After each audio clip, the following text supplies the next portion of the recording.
Okay, hello friends. Let me just check to see if what I just did did anything. All right, so I think that I'm live on YouTube, but I'm not sure. All right, oh, it looks like I am. Okay, good. So this worked. That's cool. What's going on inside? Okay. Anyway, we are here. We are here in Connecticut. Um, Daisy, our little one, is involved in a bit of a horse presentation happening this weekend at my friend Jane Strong's amazing organization called the Equus Effect. And Daisy is not happy right now.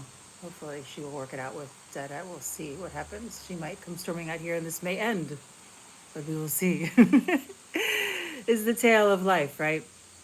Um, so yes, this weekend I might need to close my computer. It's doing like this glitch in the matrix thing right now. So yes, this weekend Daisy's part of this presentation. So I've met Jane about a year ago or so, and she's amazing. She's 76 years old. She reminds me a lot of Jane Fonda actually. And around the time when I met Jane Fonda, she's so strong. She takes good care of herself. She does yoga. She's come to a lot of our yoga events. And she works with these horses and she works with veterans and first responders. And it's literally quite amazing. She does this, it's therapy in a way for PTSD, for stress, for all kinds of issues. But also, I love that she has sort of coined the phrase, in a way, emotional fitness. Because just like going to a yoga class, you don't need to have a big reason or a big issue. You're doing this to take care of yourself. And working with horses in this way teaches you about boundaries, about asking for what you want when you work with the horse, asking the horse to move, and then stop asking when you get what you want, which I think is an amazing skill to learn. Um, Regulating your own self when you're relaxed and at ease. The horse is also relaxed and at ease. If you're panicked, the horse is going to be panicked. So this happens with people in life, but people are much more conditioned over time to hide their feelings, to not show how they're really thinking or feeling. So with a horse, you're getting it immediate feedback, kind of like the way that Tai Chi is designed for us to practice in partners, and Shiatsu is designed for us to practice in partners. Yoga, we do it alone. We're supposed to give ourselves feedback. Maybe you get it from a guide, a teacher, but it's not always that instant, oh, it's not working, because you have another being right there showing you what's happening, what's not happening. So we're here for that. And I wanted to share with you all here that if you are a subscriber to this YouTube channel, um, you can click the link in the bio below, wherever it is, and get some free practices on the Strala Yoga app. And I hope you join us there because we have a new practice every single day. Great community, incredible people from all around the world practicing. So I'm really grateful to have this space with the Strala Yoga community there. So we have thousands of practices from the decades that we've been doing this, filmed by, nice looking, cool locations, and also filmed at home. So this interesting kind of variety of Netflix-ish stuff. You just kind of scroll through and see what works for you. Also, we have that new practice every day. I'm a big fan of the new practice every day. Just stay with the every day and you'll be good. You don't have to think about, okay, what am I going to do when I'm here? How am I going to create a program for myself? You just do the practice every day. It's the practice that I do every day. So there's no gatekeeping on what I'm doing, what I know to take good care of myself. This isn't just, here's a bunch of yoga videos. Here's a program that I wrote, figure it out for yourself. I don't like any of that. I want to be fair and nice and kind and really show you what's working for me. So we've added in weights practices the last year and a half, and so many people have gotten so many benefits, myself included, of feeling more energized, stronger. I have more muscles. I mean, like, look at my muscles now. Look at that. No, I'm kidding. I do have more muscles, more muscle mass, better bone density, all of those things. Adding them to the yoga, it's not just yoga and weights, it's how we move in a nice, soft, taking care of yourself way. And then we do the strength building, so getting strong without the stress and struggle. That's the game changer. So we have a lot of people coming from other methods, yoga and fitness methods. They tried and they were kind of sucked into the flashy marketing or whatever, the community vibe, and then they realized they were burned out because the method was stressful and forceful. You don't need all the it's actually working against us in a way. So that's what my next whole book is about, coming out. It's not till January 2027, but I'm super excited about it, Living Softly. So be very happy to find you out there in the world and share that with you when that comes out. But in the meantime, we're practicing in that way with everything that we do for the last many decades. Okay, what else is happening here? Oh, I wanted to share with you because I'm zooming in with one of our German groups, Strala groups, right now in just 20 minutes or so. And I was kind of testing out my setup here. I'm out here on our porch, and I was writing some notes of what I wanted to talk with them about. So if you follow the Strala community at all, we're a wonderful community of guides and people sort of all around the world. And it's real, which is incredible. It's just incredible. I've always wanted friends all around the world that were different and unique from me, and to share something in common, taking good care of ourselves, using our gifts and our energy for good. And I have that. And so that's my goal has been achieved, of having friends. And now I just need to sustain my life and, take care of as many people as I can and take care of myself in the process. So that's what I'm doing. That's my plan in my life. And do the good, do the goodness, do as much goodness as I can. So in all the ways, with the softness practices, with the connection, with the shiatsu, with the yoga, with the tai chi, with all of it in the same kind of spirit of softness, which is good. When you do it, you plug in and you're like, oh, I need to go there, I need to go here. It's like being in your own spaceship in an incredible way, time travel, your own life. Yeah, so I'm sharing with you my friend Anna Rumpf, who's a guide in Strala Guide in Germany, and Julia. They work together teaching Strala trainings. So they're doing a 200-hour training right now. And I'm zooming in as a kind of guest speaker in a way. So I'm going to share with them about guiding and leading. And I wanted to share with you as well because it applies to everybody, not just if you are teaching yoga or leading yoga, as we like to say, leading instead of teaching. Let's see, Anna will be in the Zoom around 35 minutes. Okay, I will be there too. But this applies to everybody. We're all leading each other around. If you're existing and you're next to somebody or even next to a tree or an animal, by how you are influencing the people around you. So in that very real sense, I wanted to share with you about leading. So a lot of this is from my own experience, wisdom from Tai Chi and Qigong and Shiatsu, and interesting people that I've met and got to learn from. Our Shiatsu teacher, Sam Berlin, is a great resource of mine. Just watching him move around the room and connect, and his little critiques of how I have done that over the years, like a little too excited, like, oh, I have to move my position back a bit, because even if you're excited, guess what? You're kind of wearing yourself out if you come too close. That's like the whole internet, right? It's like, in my experience, when I started making YouTube videos, it wasn't that, the internet had nothing on it, hardly.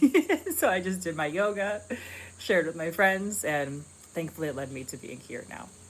So leading, if you really think about leading and you're doing it on purpose in a way, and I really want, if you're interested, you to think about how you lead on purpose. Leading is the experience of being the example of what you aim to share. And I just love that. It takes the pressure off of so many misconceptions or other things you need to do or should be thinking about when you're leading, or should have in your muscle memory in your body. When you're leading, it's not the time to be figuring out what you're doing, right? There's another time for that. Practicing, learning, growing, getting your skills, all of those things are happening, hopefully, in your training processes, and you're getting experience in your doing processes, and you're leading your teddy bears, and you're leading your coworkers, you're leading your friends, all of these things. But really leading is being the example of what you aim to share.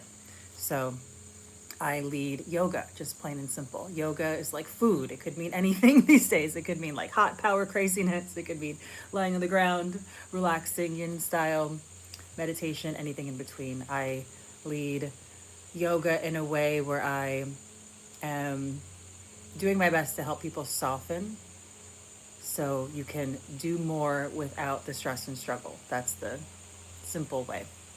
So, my number one job is to be that. How do I be that? I do it. I practice it. I see, okay, I'm not doing it right now. Now I'm doing it. I know how to bring myself back, and I make that my priority, not to be a perfectionist about being the example of what I'm aiming to share, but into but to improve what I'm doing, improve getting better and better at being the example of what I aim to share. And there's great language in Tai Chi about this. Tai Chi doesn't say, okay, you've got it, you're a master, you're perfect. Tai Chi says, make your job getting better at what you're doing. Improve, evaluate every time you do something. Okay, how could you do that a little bit better? And it's not to say, oh, you're not good enough, you're not smart enough, gosh darn it, nobody likes me. It's to say, no, no, no, there is no perfect. There's only improving.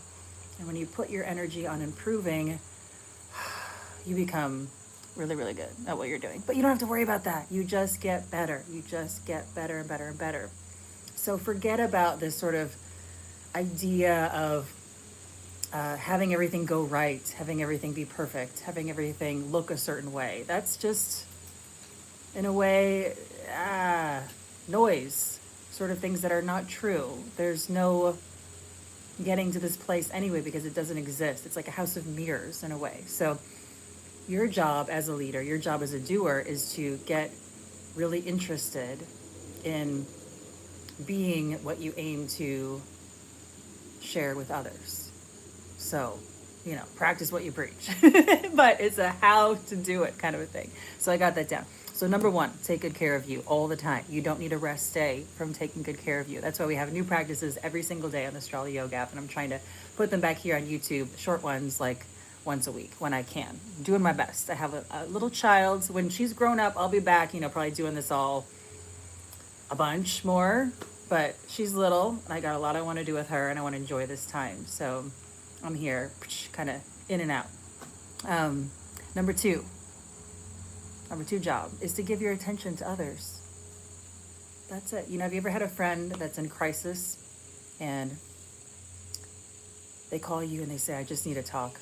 And usually it's not, I want you to solve my problems. They want you to listen. They want your attention. Our friend Sam Berlin said that in training once, and I just completely stole it because it's amazing and it's useful. And I'll always give him credit. Thank you, Sam. But it's good. Give your attention to other people. That's huge. That's healing. Give your attention to yourself. When I'm doing yoga, a little roll in my belly and an upward dog, I say, oh, good job, belly. Good job. All those inside parts doing a good job keeping me healthy. Talk to yourself. Talk to your plants. Talk to your friends. Listen. That act of giving attention is healing. It's energizing. It's healthy. It's moving toward balance in this harmonious way, which is amazing. So give your attention to others. Number one, take good care of yourself. Number two, give your attention to others. Number three, get good at what you're doing. Okay, what is it that you're trying to do? With me, it's leading yoga. So give yourself a chance to do that as much as possible. Lead yourself. Talk out loud in your bedroom. We have these phones now, so film yourself talking out loud. You don't need to put everything on the internet for, feedback all the time. You can look at yourself. Bring your friends and family over. Have people at the playground, at the park. Lead 3 people. You'll figure it out for yourself if you're in training, if you're doing the things, but you need to have the real practice as well. And that takes time. There is no, oh crap, it didn't go well. Of course it's not going to go well. Of course it's going to be not great. It's going to be okay though, because you're trying to get better. You'll never give a horrible experience if you're doing number 1 and number 2, and you're doing your best at number 3. So don't worry about it. But keep improving your sequence. My favorite training that we have is the Art of Sequencing training. It's 30 hours. It's online on the Strala Yoga app. I love that training because it takes the cloudiness out of your mind of what am I going to do? How am I going to do it? What you do determines how it's going to feel. So you don't have to worry about, oh, I want people to feel calm and energized and relaxed and this and this. It's like, no. Check out your movements, check out your sequencing, your vocabulary of what you're doing, your beginning, middle, and ends, your pauses, your Am I going to pause there? Can I do this? And I lead to the next one. You are a conductor when you're leading anything. And I get excited about this stuff. I grew up with this in dance, and then learning yoga just all comes together for me in this way that I feel like I need to share, because it can be so confusing with yoga, like pose, which one's next? Movements.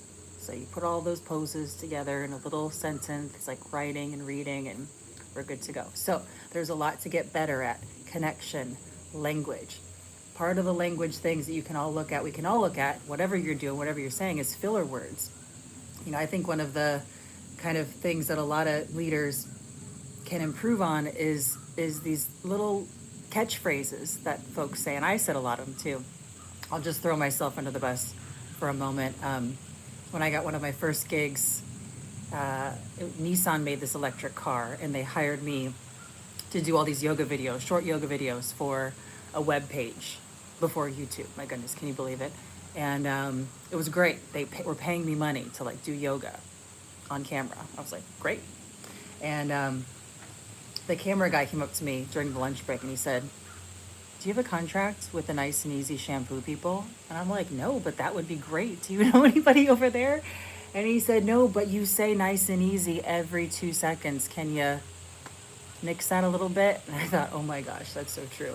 So there's nothing wrong with the phrase nice and easy do this, nice and easy do that, but I was saying it all the time. So a phrase that I hear a lot of people say is, now I want you to. I really don't like that language, now I want you to. You don't need to prove to me anything. And it's a bit of a passive aggressive or maybe aggressive language. It's a bit of, I don't want to use the word abuse, but this is how these things happen. I want you to do this. Now I want you to do that. Or we're going to lift our arms up. Also, it's disassociating what's happening. Your arms, lift your arms up, bring them back down. When you bring people out of their bodies to this magical land of, well, we don't know what's going on, people are going to be confused, and you can control them.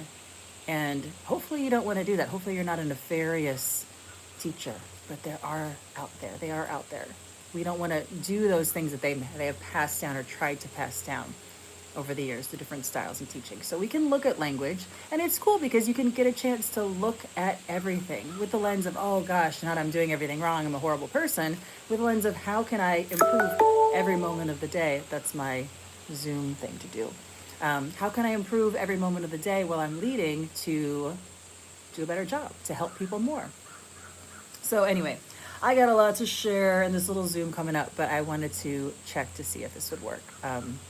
Okay, so big hugs, and come for practice every day on the Strala Yoga app. You can click that link there, and it will take you to your free gifts for being a subscriber here. Okay, big hugs, lots of love, and see you soon.